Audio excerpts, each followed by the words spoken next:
Il y a 7 millions de visiteurs quand tout va bien du côté du château de Versailles. La billetterie, c'est une énorme partie de vos ressources propres. Je crois que c'est 70% environ c'est les 2/3 de vos à peu près, ressources. oui. Comment vous faites aujourd'hui pour compenser ?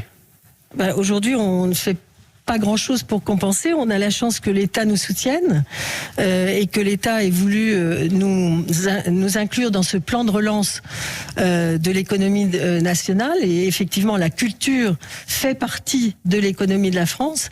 Le tourisme culturel fait partie de l'économie de la France.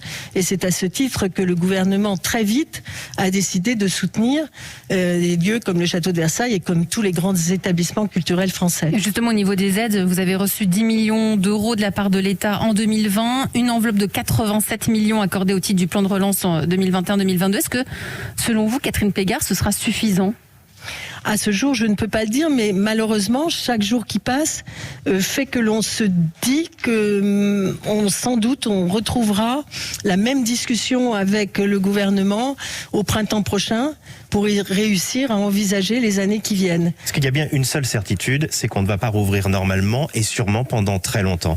S'il y a moins de monde dans le musée, on disait 2/3 vient de la billetterie, est-ce que ça veut dire qu'il faut se résoudre à augmenter le prix du billet ? Il peut y avoir une raison à cela, puisque s'il y a moins de monde, on fait une visite de meilleure qualité.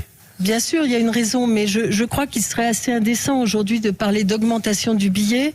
Le château de Versailles n'est pas un îlot solitaire dans la vie économique de la France. Et aujourd'hui, beaucoup de gens ont des difficultés énormes. Et aujourd'hui, parler d'augmentation du prix du billet me